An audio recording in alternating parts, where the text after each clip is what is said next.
அனைவருக்கும் வணக்கம். இன்றைக்கி நம்ம வேள்பாரியின் 16வது அத்தியாயம் பார்க்க இருக்கிறோம். வாங்க வாசிக்கலாம். துடிப்பறை அடிக்கும் பெண் மரம் நோக்கி உட்கார்ந்திருந்தாள். அவளது விரல்கள் துடியின் வலது புறத்தை இழுத்து இழுத்து அடித்து ஓசையை எழுப்பிக் கொண்டிருந்தன. 4 பெண்கள் சடையை பின்னிய பெண்கள் உள்ளிறங்கினர். உச்சி எடுத்து இருபக்க சடை பின்னல் மட்டும் யாரும் போடவில்லை. எனவே அது துடி வாசிக்கும் பெண்ணுக்கு உரியது என்பது கபிலருக்கு புரிந்தது. அந்த பெண்ணை இதற்கு முன்னால் பார்த்தது போல் இருக்கிறது. ஆனால் எங்கு என்று நினைவில்லை. உள்ளிறங்கிய பெண்கள் தாங்கள் பின்னியிருந்த சடைமுடியை அவிழ்த்தனர். கூந்தல் பரவி தோல் முழுக்க சரிந்தது. மெல்ல தலையை ஆட்டியபடி இருந்தனர். அணங்குகள் இறங்குகின்றன என்றான் பாரி. மோகினி என அஞ்சப்படும் வன தேவதைகளே அணங்குகள் ஆவர். அணங்குகள் முணங்கும் ஓசை விரிந்த கூந்தலின் வழியே வெளிவரத் தொடங்கியது. கபிலர் உற்று பார்த்தபடி இருந்தார். அவரது கவனம் பாடுபவள் சொல்லி செல்லும் கதையின் மீதே இருந்தது. உரை விட்டு கிடை புறப்பட்டது. கோடை வெயில் தகித்து கொண்டிருந்தது. அவர்கள் அதற்கு ஏற்ற நிலப்பகுதியை பார்த்து கிடையை செலுத்தி கொண்டிருந்தனர். தோழியை கண்டு பம்மியபடி நகர்ந்து கொண்டிருந்தான் கோவன்.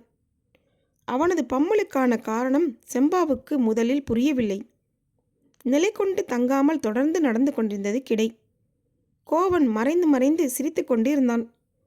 ஒரு பிற்பகல் நேரத்தில் தோழி நாணல் குடையில் வெண்சாந்து உருண்டையை தூக்கியபடி கிடையின் பின்புற ஓரத்தில் வந்து கொண்டிருந்தாள்.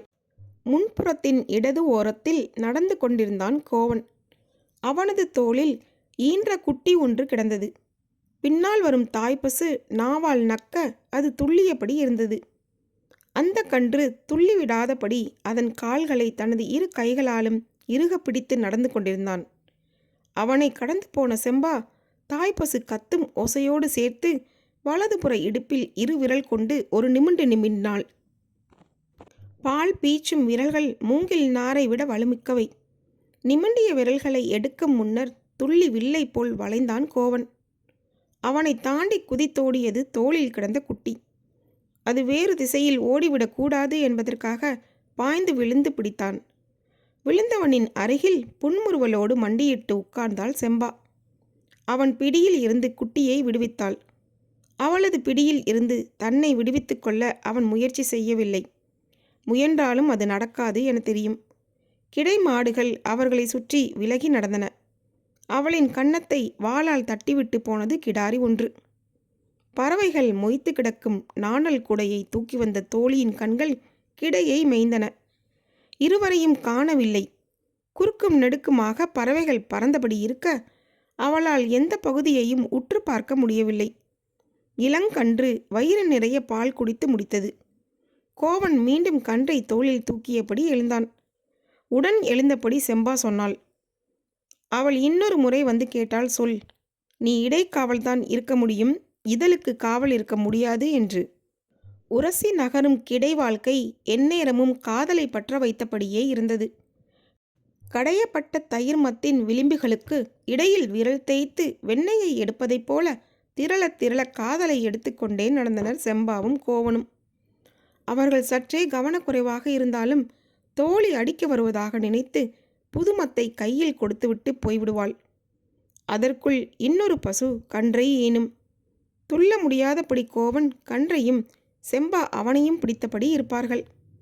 அவ்வப்போது விரல்கள் நிமிண்டி திரிகின. விலகும் கிடைக்கு இடையில் நிலம் தொட்டு காதல் துள்ளி எழுந்தது. அந்த கிடைக்கு பின்னால் வெகு தொலைவில் குதிரை வீரர்கள் சிலர் பல நாட்களாக வந்து கொண்டிருந்தனர். குலத்தலைவனின் உத்தரவு அது. செம்பாவை வாய் பிளந்து பார்த்தபடி கிள்ளி நின்று கொண்டிருந்த போது அவனது தந்தை இருட்டுக்குள் இருந்த கிடை மாடுகளைத்தான் வாய் பிளந்து பார்த்து கொண்டிருந்தான். மாடுகளின் கொம்புகளுக்கு இடையில் கயிறு முறுக்கி கட்டப்பட்டிருந்த நெற்றி பட்டத்தில் இளம் சிவப்பு, மஞ்சள், நீலம், பச்சை, கருஞ்சிவப்பு என 5 வண்ணங்களில் கற்கள் ஒளிவிட்டு கொண்டிருந்தன. அவனது கண்களையே அவனால் நம்ப முடியவில்லை. மாளிகைக்கு அழைத்து போய் மகனை கட்டி தழுவி முத்தமிட்டான் தந்தை. இருளில் சுடர் போல் ஒளிரும் என்று நீ சொன்னபோது பெண்ணை சொல்கிறாயோ என தவறாக நினைத்துவிட்டேன். எல்லாம் மணிக்கற்கள், யாருக்கும் கிடைக்காத மணிக்கற்கள். அவற்றை நாம் அடைய வேண்டும் என சொல்லி கிடையை அறிந்து வர ஆள் அனுப்பினான். போய் வந்தவர்கள் சொன்னார்கள், அவர்களின் ஊர் இருக்கும் மலை முழுவதும் இந்த கல் கிடக்கிறதாம். அதை வைத்துத்தான் மாட்டுக்கு பட்டம் கட்டியுள்ளனர். அவர்களின் மலை எங்கும் கிடப்பது மணிக்கற்கள் என அந்த மூடர்களுக்கு தெரியவில்லை. நாம் இந்த 200 கற்களோடு ஏமாந்து விடக்கூடாது. இந்த கிடையை பின்தொடர்ந்தே போங்கள். அந்த ஊரை அடைந்ததும் தகவல் சொல்லுங்கள் என சொல்லி அனுப்பினான். வீரர்கள் அவர்களின் பின்னால் வந்து கொண்டே இருந்தனர். ஒரு முன் மாலை பொழுதில் கிடை நகர்ந்து கொண்டிருந்த போது தோழி ஓசை எழுப்பி செம்பாவை அழைத்தாள். அருகில் இருக்கும் ஓடையில் நீர் அருந்தி வருகிறேன், அதுவரை நீ தூக்கி வா என சொல்லி வெண்சாந்து உருண்டை இருந்த நாணல் கூடையை செம்பாவின் தலைக்கு மாற்றினாள். கூடை மாற்றுவதை மிக கவனமாக செய்ய வேண்டும். வெண்சாந்து உருண்டைகள் தோளில் சிந்திவிட்டால் அவற்றை கையால் தட்டும் முன் பறவையின் அழகு கொத்தி எடுத்துவிடும். காக்கை கொத்தினால் தோளில் சிறு கீறல் ஏற்படும். மைனாவின் அழகோ சிறு துளையிட்டு எடுக்கும். அதுவே மரங்குத்தியாக இருந்தால் காயமாற 1 வாரம் ஆகும். பறவை கூட்டம் இப்போது செம்பாவின் தலையை சுற்றி இடம் மாறியது. பறவைகளின் இடைவிடாத கீச்சொலிக்கு இடையில் செம்பா கூப்பிட்டது கோவனுக்கு கேட்கவில்லை. முதுகிலே சுள்ளென கல் விழுந்த பிறகுதான் திரும்பி பார்த்தான். தோழியை சுற்றுமுற்றும் பார்த்தபடி செம்பாவின் அருகில் வந்தான் கோவன். அவள் கூடையை அவன் தலைக்கு மாற்றினாள். பறவைகள் தேனீக்கள் மொய்ப்பதைப் போல அவர்கள் இருவரையும் சுற்றி படபடத்து மொய்த்து கொண்டிருந்தன. உடல் மேல் சிந்திய வெண்சாந்து உருண்டையை பறவைகள் கொத்தி எடுப்பதால்தான் அவன் இப்படி நெளிந்தும் வளைந்தும் பாடாய் படுகிறான் என பார்த்தவர்கள் நினைத்தனர். பசுக்களுக்கு இடையில் படர்ந்ததைப் போல பறவைகளுக்கு இடையிலும் சுழன்றது அந்த காதல். பசுக்கள் விலகி நடக்கவும் பறவைகள் கூடி பறக்கவும் இவர்களுக்காகவே கற்றுக்கொண்டது போல் இருந்தது. குருவி ஒன்று அவர்களின் இதழை கொத்திய பிறகுதான் செம்பா அவனை விட்டு விலகி நீர் அருந்தி வருவதாக கூறி ஓடையை நோக்கி சென்றாள். தோழி போன அதே ஓடை பாதையில் அவள் நடந்தபோது எதிரில் வந்து கொண்டிருந்தாள் தோழி. பறவையின் இறகு ஒன்று கண்ணில் விழுந்துவிட்டது, ஊதிவிடு என சொல்லி தோழியிடம் முகத்தை நீட்டினாள் செம்பா. அவள் இடது கன்னத்தை பிடித்து கண்ணுக்குள் ஊதப்போகும் போதுதான் இவளுக்கு நினைவு வந்தது. பதிந்து கிடக்கும் பல்தடத்தை அவள் பார்த்து விடுவாளோ என்று. சட்டென கன்னத்தை அவள் கையில் இருந்து விலக்கி சரியாகிவிட்டது என்றாள் செம்பா. தோழியோ இன்னும் ஊதவே இல்லையடி என சொன்ன போதும் இல்லை இல்லை சரியாகிவிட்டது என கூறி விலக முயன்ற செம்பாவின் முகத்தை 2 கைகளாலும் அழித்து பிடித்து நிறுத்தினாள் தோழி. செம்பா அதிர்ச்சியோடு அவளை பார்த்தாள். திரும்பி பார்க்காதே, குதிரைகள் இன்னும் நம்மை பின்தொடர்ந்துதான் வந்து கொண்டு இருக்கின்றன. தோழியின் சொல் செம்பாவை இடியென தாக்கியது. கலங்கியிருந்த கண்களை பார்த்த தோழி தூசி இன்னும் இருக்கிறது என சொல்லியபடி இழுத்து மூச்சு வாங்கி ஊதிவிட்டாள். செம்பாவின் கண்ணீர் துளி காற்றில் பறந்தது. இரவு கிடை பெரியாம்பளைகளிடம் செய்தியை சொன்னார்கள். கிடையின் திசை வழியை மாற்றிய ஊர் நோக்கி நடந்தார்கள். துள்ளி குதித்து கிடை எங்கும் பரவியபடி இருக்கும் செம்பாவின் சிரிப்பை அதன் பிறகு கோவன் பார்க்கவே இல்லை. 2 நாட்களுக்கு ஒரு முறை புதிதாக ஈனும் குட்டிகளை அவன் தோளில் சுமந்தபடி நடந்து கொண்டே இருந்தான். செம்பா அருகில் வரவே இல்லை. பெரியாம்பளைகள் ஏன் கிடையின் போக்கை மாற்றி ஊருக்கு போக முடிவு எடுத்தார்கள் என்பதும் அவனுக்கு விளங்கவில்லை. சரி, ஊருக்கு வேகமாக போனால் செம்பாவுடனான தனது திருமணம் வேகமாக நடக்கும். அதனால் நாமும் வேகமாகவே நடப்போம் என முடிவு எடுத்து கோவனின் கால்கள் கிடையின் முன்கால்களாக மண்மிதித்து சென்றன. 2 மாதங்களுக்கு முன்னரே இந்த கிடை ஊர் திரும்பிவிட்டது. ஊரில் இருந்தது கிழவன்களும் கிழவிகளும் தான். மற்றவர்கள் எல்லாம் கிடை போட போயிருக்கின்றனர். வழக்கம் போல ஆவணி மாதம்தான் வருவார்கள். ஊர் முழுவதும் இடையில் திரும்பிய கிடையை பற்றி தான் பேச்சாக இருந்தது. கோவனுக்கு செய்தி இப்போதுதான் தெரிய வந்தது. பெரிய ஆம்பளைகளோடு சண்டைக்கு போனான். அவசரப்பட்டு முடிவு எடுத்து விட்டீர்கள். அவர்கள் இப்போது செம்பாவை தூக்க ஊருக்கு படை திரட்டி வந்தால் என்ன செய்வது? நமது கூட்டம் வந்து சேர 2 மாதங்கள் ஆகும் என்றான். பெரியவர் ஒருவர் சொன்னார், ஆளுக்கு ஒரு திசையில் போய் கிடைகளை வேகமாக வர சொல்வோமா? ஓடி திரும்பும் வலுவோடு இருப்பது 20 பேர். அவர்களையும் அனுப்பிவிட்டு என்ன செய்வது? எல்லோருக்குள்ளும் பதற்றம் இருந்தது. ஆனால் குதிரைக்காரர்கள் யாரும் கண்ணில் படவில்லை. நாட்கள் கழிந்து கொண்டிருந்தன.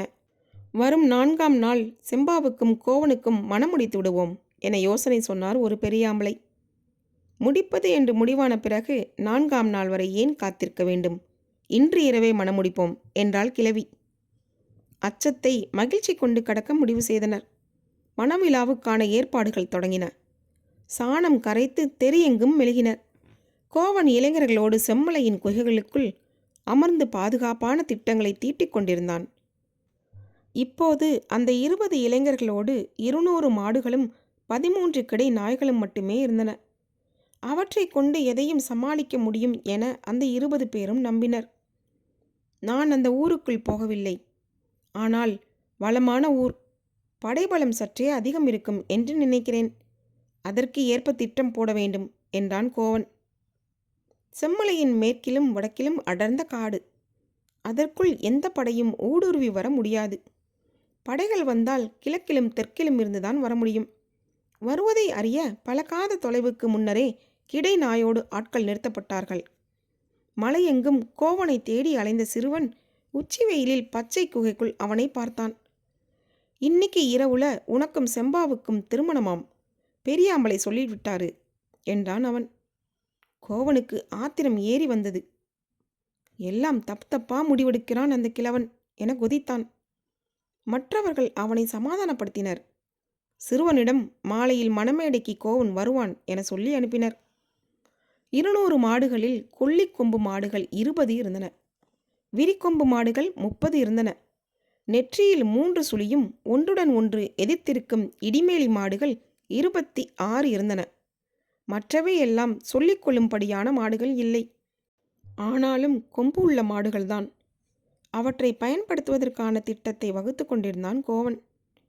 மலையை விட்டு ஊருக்குள் இறங்கி வந்த 3 இளைஞர்கள் கோவன் சொல்லி அனுப்பிய ஏரி சாற்று பச்சிலையை அரைத்து கொடுக்க சொல்லி கேட்டனர். அதை கேள்விப்பட்டு ஊரே நடுங்கியது. குலமே அழிந்தாலும் செய்யக்கூடாத செயல் இது. எங்களின் உயிரே போனாலும் நாங்கள் அதை அரைத்து கொடுக்க மாட்டோம் என்று எல்லா கிழவிகளும் சொல்லிவிட்டனர். வேறு வழியின்றி இளைஞர்கள் மலை திரும்பும் போது குறுக்கிட்ட செம்பா 3 கலயங்களை நீட்டினாள். அவர்கள் கேட்டதை விட அதிகமானதாகவே அது இருந்தது. பொழுது இறங்க தொடங்கியது. ஊர் முழுவதும் சாணம் மெழுகி கோலம் போட்டு முடித்தனர்.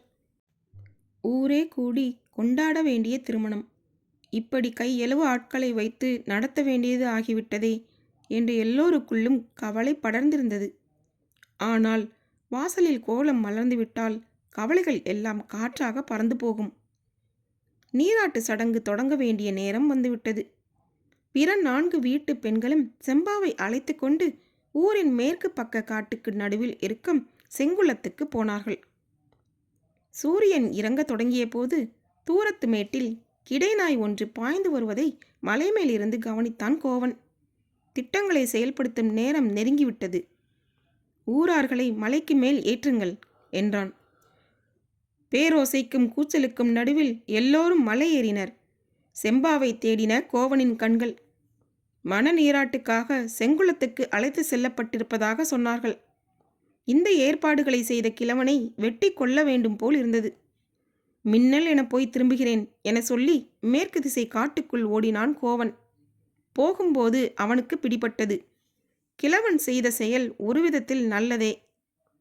செம்பாவை 4 வீட்டு தோழிகளும் நீராட்டினர்.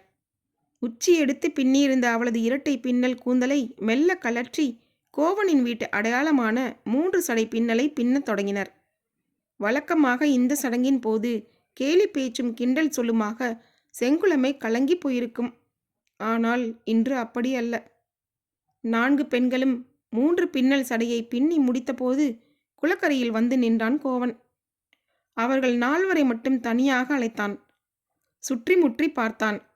வெண்சாந்து உருண்டை வைக்க பயன்பட்ட பழைய நாணல் கூடை ஒன்று நைந்த நிலையில் கிடந்தது.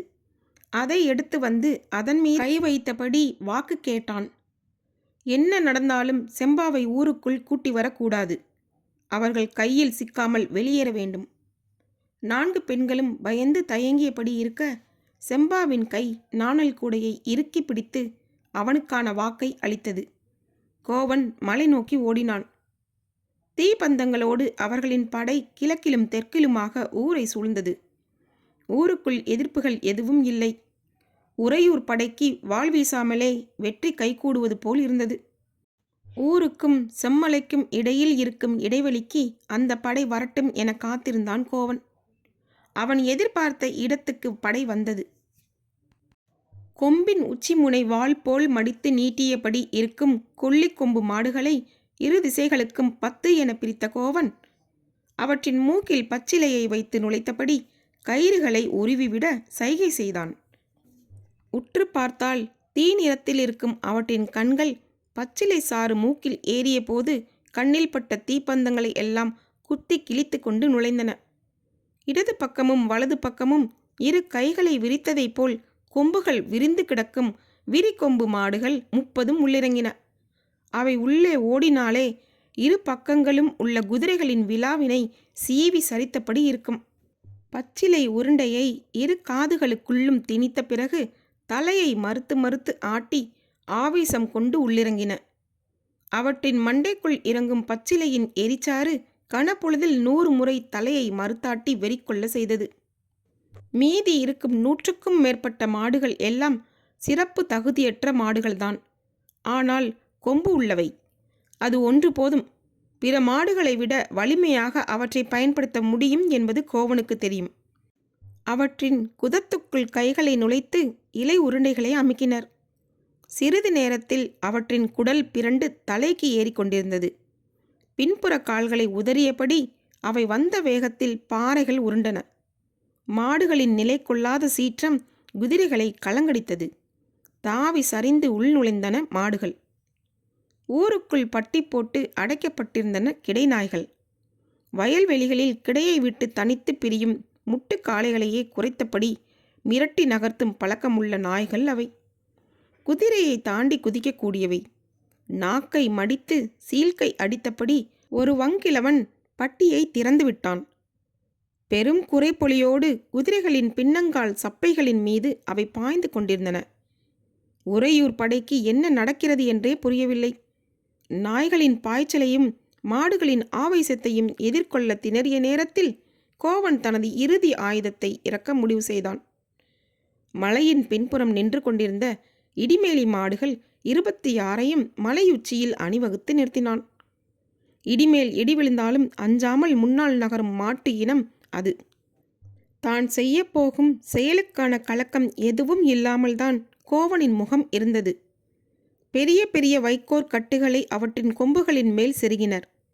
இரு திசைகளிலும் பாய்ந்து இறங்குவதைப் போல அவை நின்று கொண்டிருந்த போது வைக்கோல் கட்டுகளின் மேல் தீ வைத்து கழுத்து கயிறுகளை உருவிவிட்டனர். மிக பெரிய மர உருளைகளில் தீயை பற்ற வைத்தபடி மலை உச்சியில் இருந்து ஆயிரக்கணக்கானவர்கள் இறங்குவதைப் போல அந்த காட்சி இருந்தது. உறையூர் படை கதிகலங்கிய நேரத்தில் எரிந்து இறங்கும் தீப்பந்தத்தின் தழலில் செம்மலையின் மணிக்கற்கள் எல்லாம் ஒளி வீசின. மலை எங்கும் இருந்து பல்லாயிரம் பேர் பந்தங்களோடு இறங்குவதைப் போல் தெரிந்தது. இது கோவனாலும் திட்டமிடப்படாதது. நிலைமை அதிபயங்கரமானதை உணர்ந்த உறையூர் படை உயிர் தப்பித்தால் போதும் என ஓடத் தொடங்கியது. குறுக்கும் நெடுக்குமாக ஆவேசத்துடன் அலையும் கிடைமாடுகள் நிலை கொண்ட இடத்தில் இருந்து எளிதில் வெளியேறாதவை. அவற்றை கடந்து வெளியேற முடியாமல் உறையூரின் முழு படையும் அழிந்து கொண்டிருந்தது. வலையை தாண்டி மீன்கள் தவ்வுவதைப் போல குதிரைகளை தாண்டியபடி நாய்களின் பாய்ச்சல் நிகழ்ந்து கொண்டே இருந்தது. மிச்சம் மீதியை கோவனின் கூட்டாளிகள் உள்ளிறங்கி வெட்டி சரித்தனர். பொழுது புலர்ந்தது. உறையூர் படை தோற்று ஓடியதை உறுதிப்படுத்தினான் கோவன். குடல் சரிந்த குதிரைகளும் உறையூர் வீரர்களின் உடல்களும் எங்கும் கிடந்தன. அவற்றுக்கு நடுவில் நடந்து கொண்டிருந்தான். பெரும் வாள் கொண்டு தலை 2 கூறுகளாக பிளக்கப்பட்ட விரிகொம்பு மாடு ஒன்று செத்து கிடந்தது. மாடுகளை பூச்சிகளும் உண்ணிகளும் கடிப்பதையே பொறுத்து கொள்ள முடியாமல் வெண்சாந்து உருண்டை செய்த குளத்தில் பிறந்த நான் எம் மாடுகள் அனைத்தும் அழிய பச்சிலை எரிசாற்றை என் கையாலேயே தந்துவிட்டேனே என கதறியபடி செத்து கிடந்த மாட்டின் முன் மண்டியிட்டு உட்கார்ந்தான். சரிந்து கிடந்த அதன் இருபக்க கொம்புகளையும் பீத்து எடுத்தான். தான் செய்ய போகும் செயலுக்கான கலக்கம் எதுவும் இல்லாமல்தான் அவனது முகம் இருந்தது. சூரியன் அவனுக்கு நேர் எதிராக மேலே எழுந்தபோது 2 கொம்புகளையும் முழு விசையோடு செலுத்தி தொண்டைக்குள் இறக்கினான் கோவன். சூரியனை பார்த்தபடி அவனது உடல் மண்ணில் சரிந்தது. பரம்பின் குரல் ஒலிக்கும். இதோட இந்த அத்தியாயம் முடிகிறது. இனி வரும் அடுத்த அத்தியாயத்தில் உங்களை சந்திக்கும் வரை உங்களிடமிருந்து விடைபெறுவது தீபா. நன்றி. இந்த புத்தகம் உங்களுக்கு பிடித்திருந்தால் சப்ஸ்கிரைப் பண்ணுங்கள், ஷேர் பண்ணுங்கள், கீழே இருக்க லைக் பட்டனை கிளிக் பண்ணுங்கள். மீண்டும் பாரி வருவான். நன்றி, வணக்கம்.